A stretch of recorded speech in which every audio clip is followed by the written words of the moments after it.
Hai, Assalamualaikum. Bertemu lagi kita di dalam kisah-kisah seram. Kisah seram aku kali ini adalah sebuah kisah seram di rumah pusaka. Sebelum aku meneruskan kisah seram ini,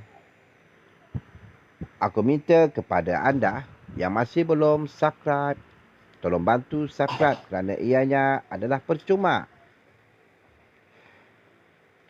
Dan jangan lupa tekan tombol like, share dan komen supaya aku lebih bersemangat untuk meneruskan aktiviti yang sedang aku lakukan ini. Semoga anda semua terhibur dan semoga anda semua berada dalam keadaan yang baik, sihat-sihat, dirahmati oleh Allah, diberikan kebaikan hidup di dunia dan di akhirat, dan semoga anda semua dimurahkan rezeki. Ikutilah kisah seram ini. Sebelum aku meneruskan kisah seram ini, yang mana yang baik jadikan tauladan, yang buruk buanglah jauh-jauh. Cerita yang akan aku kisahkan ini adalah daripada seorang pengirim. Cukuplah sekadar diberi nama Nini, bukan nama sebenar. Berasal daripada Pantai Timur. Orang Kelantan lah. Rumah yang aku nak kisahkan ini iaitu rumah banglo yang ditinggalkan, iaitu sebuah rumah pusaka. Dan apa yang terjadi di rumah banglo ini, sebelum tu aku menceritakan tentang keadaan rumah banglo ini, iaitu rumah arwah mak ayah daripada pengirim ni, iaitu rumah banglo setingkat. Sebelum dilakukan renovation, jadi banglo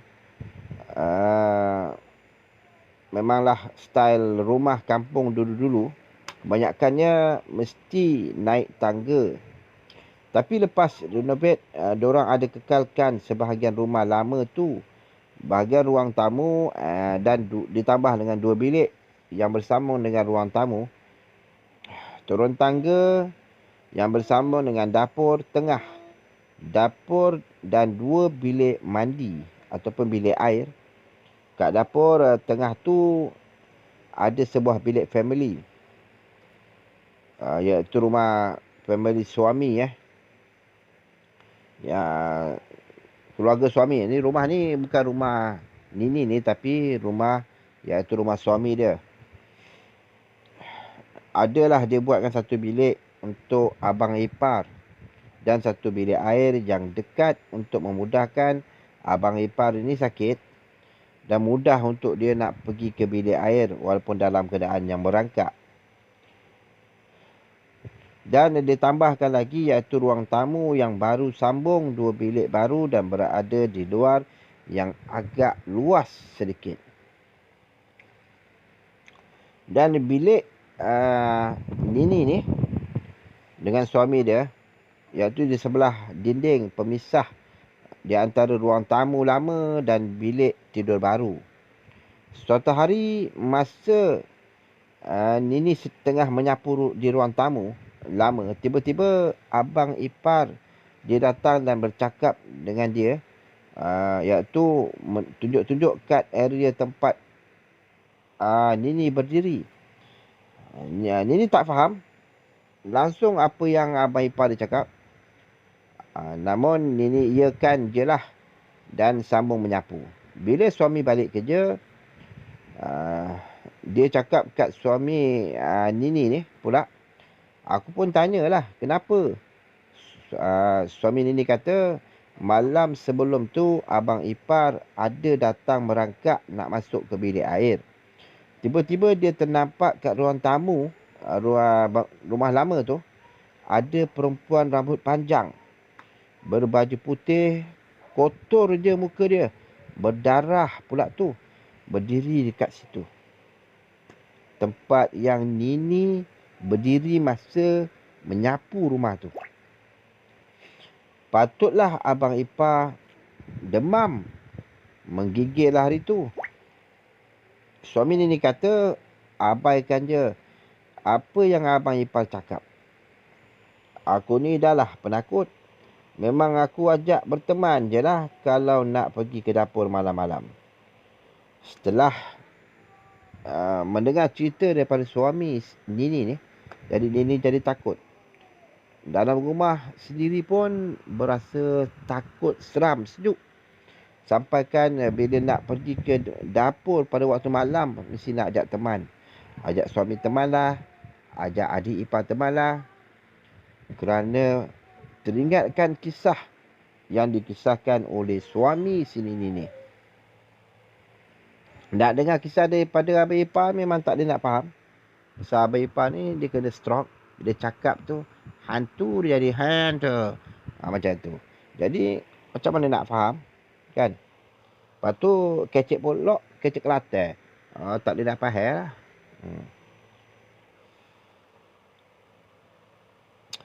Abang Ipar aku selalu sangat cakap nampak itu inilah. Tapi, suami aku cakap kat dia mimpi je tu. Mungkin tak nak takutkan dia dan akulah. Dan Nini lah. Bukan aku tapi Nini. Aku hanya sebagai lakonan saja dalam kisah ni. Nini cuma iakan je apa yang Abang Ipar dia cakap. Walaupun banyak yang didengar, namun dia tak berapa nak faham dengan cerita yang disampaikan oleh Abang Iparnya. Ruang tamu dan bilik-bilik lama tu memang tak ada orang tidur situ dah. Jadi tempat letak barang je. Lantai papan pun banyak dah reput. Kalau Ipar Duai balik kampung, Ipar Duai ni iaitu kaum keluarga Ipar lah. Belah suami ke atau membelah ipar-ipar yang lain. Semua akan tidur kat bilik dan ruang tamu baru ramai-ramai. Pernah anak saudara suami cerita satu malam tu, dia ternampak perempuan rambut panjang berbaju putih kat pintu bilik lama. Esoknya terus demam. Ini ialah rumah peninggalan, iaitu rumah pusaka. Biasanya rumah pusaka ni kadang-kadang tu bila sebut saja rumah pusaka, mestilah berasa takut kalau nak tinggal sendirian. Macam aku dulu pun pernah duduk dekat rumah pusaka arwah atuk yang diberikan kepada mak aku. Memang ada perasaan takut. Kalau aku memang rumah tu dia ada 2 tingkat. Satu tingkat tu dia panggil serambi. Kalau rumah lama dia ada serambi. Jadi masa aku tinggal seorang-seorang tu, memang aku akan duduk kat serambi tu je. Aku akan turun ke bawah tu bila aku nak makan, aku nak pergi ke tandas, itu saja. Sedangkan dekat bawah tu ada ruang tamu. Ruang tamu tu ada televisyen. Tapi aku tak turun ke bawah untuk tengok televisyen. Aku banyak duduk di serambi mengaji Al-Quran, berzikir. Sebab aku rasa bila aku berada dekat bawah tu, aku rasa sangat takut. Aku tak tahu kenapa. Tapi waktu siang pun aku akan duduk di atas juga. Yang peliknya, yang pernah terjadi dekat rumah tu, aku potong sikit kisah Nini ni. Jadi aku kisahkan tentang pengalaman aku. Yang pernah berlaku dekat rumah tu, yang peliknya, hari-hari aku sapu rumah tersebut. Aku akan sapu dekat serambi tu, bersih-bersih. Tapi kadang-kadang bila waktu malam aku akan jumpa gumpalan rambut. Gumpalan rambut yang beruban dekat lantai. Bukan berterabur tapi dia dia seperti apa dia panggil? Seperti sabut. Okey, sabut kelapa. Maknanya dia telah bercantum-cantum dekat situlah. Jadi aku kadang-kadang aku tertanya sendiri, macam mana rambut ni boleh ada. Situasi rumah pusaka ni, dia berdekatan dengan tanah perkuburan Islam. Tapi tidak ada kena-mengena dengan orang yang dah mati. Okay. Cuma yang berlaku menjadi mistik ataupun misteri ke dalam hidupku. Aku tak tahu dengan adik-beradik aku yang lain yang pernah alami ke. Dan aku kembalikan kisah ni, iaitu kisah Nini tadi.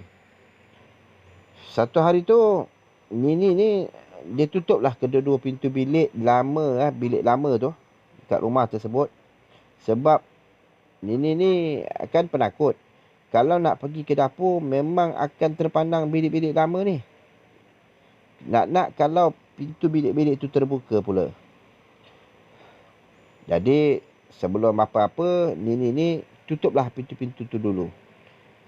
Takut malam nanti, bila nak ke dapur, nampak bilik-bilik tu terbuka, timbullah perasaan takut nak masuk ke bilik dapur tu.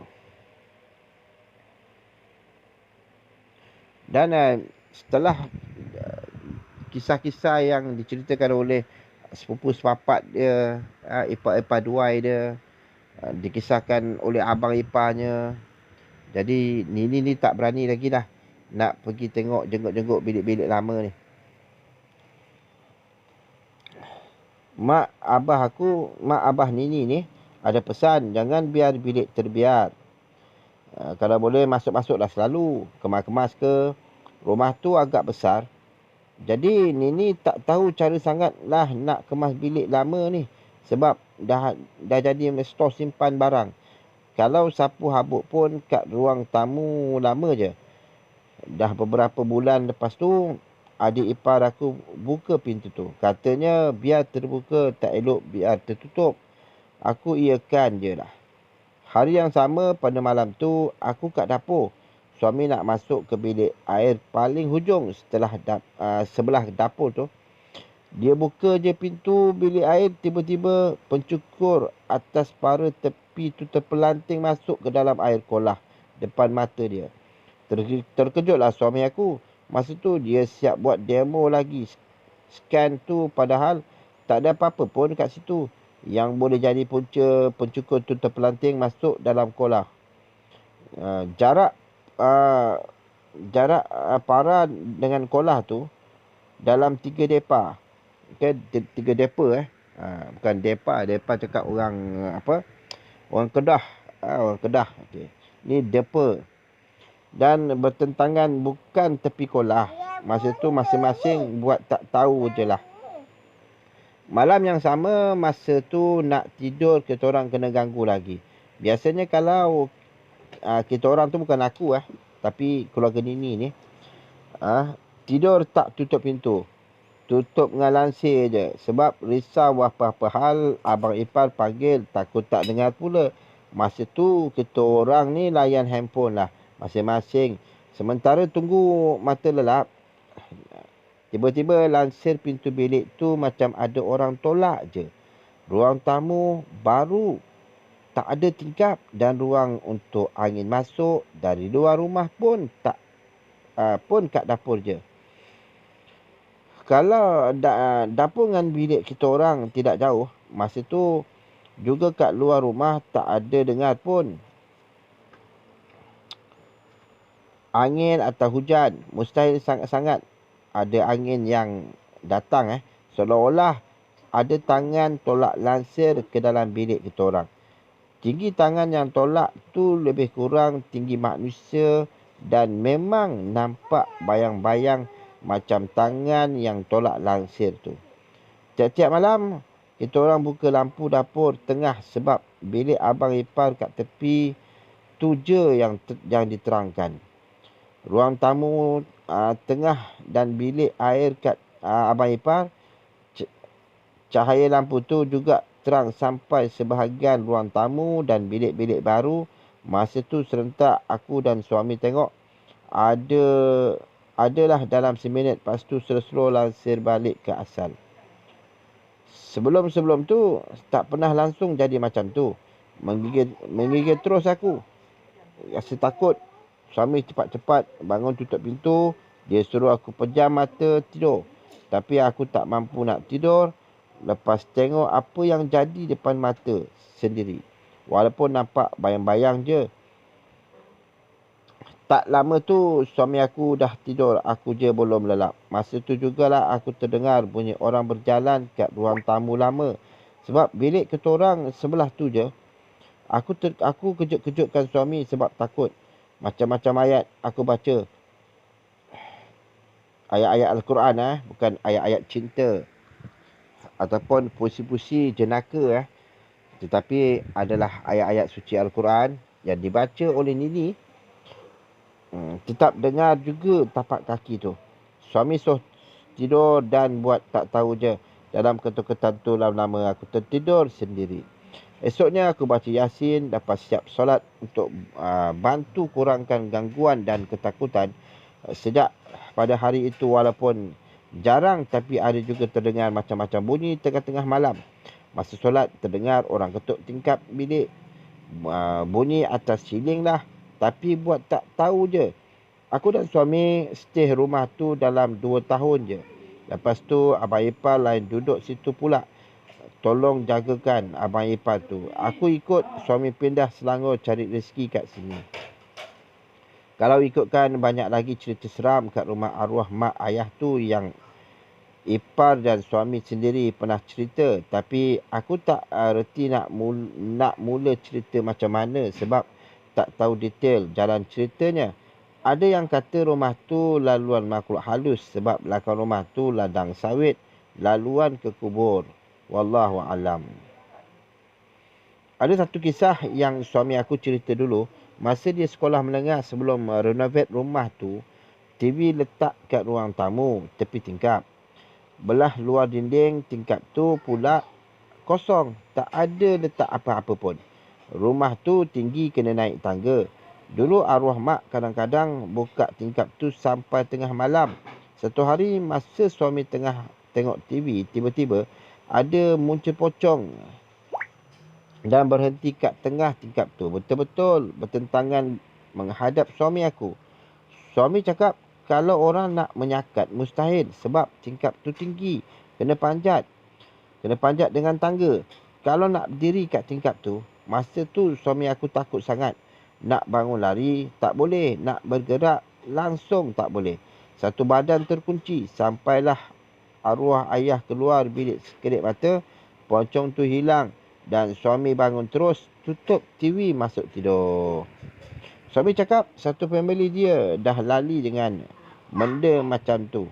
Sebab selalu juga kena gangguan. Aku tak tahu gangguan yang lain-lain tu macam mana. Ada satu kisah lagi, suami cerita seorang arwah abang suami pernah kena tarik tangan kat tingkap bilik masa tidur. Arwah tidur kepala tepi tingkap. Suami cakap tingkap tu ada beberapa keping kaca tingkap yang dah pecah dan tak diganti baru. Dibiarkan kosong, nampak pemandangan luar rumah. Malam tu masa arwah tidur, tiba-tiba ada tangan tarik kedua tangan arwah keluar tingkap. Tingkap bilik tu pula berbaris sebaris tingkap ruang tamu yang suami pernah nampak pocong tu. Tinggi dan tak ada tangga kat situ. Rumah arwah menjerit-jerit minta tolong sambil menangis. Semua melulu masuk dalam bilik arwah, tengok-tengok tangan arwah dah merah kesan kena tarik. Esoknya arwah abang demam panas. Ada lagi cerita seram, suami aku cerita masa hari arwah nenek meninggal. Diorang adik-beradik dengar suara arwah nenek batuk-batuk kat dapur tengah tempat biasa arwah nenek tidur masa duduk situ. Arwah nenek meninggal kat kampung pak saudara diorang. Diorang tak ikut arwah mak ayah lawat jenazah sebab adik-beradik ramai 10 orang. Kereta satu je. Arwah mak ayah balik kampung bawa adik-adik yang kecil je. Yang besar semua tinggal kat rumah. Setakat ni je mampu aku coretkan kisah yang agak seram pada aku dan mungkin biasa-biasa saja pada korang. Aku minta maaf banyak-banyak kalau cerita aku ni tunggang langgang dan langsung tak menarik diceritakan. Terima kasih kepada yang sudi mendengar kisah seram ini dan aku akhiri dengan Assalamualaikum dan semoga selamat berjumpa lagi. Bye.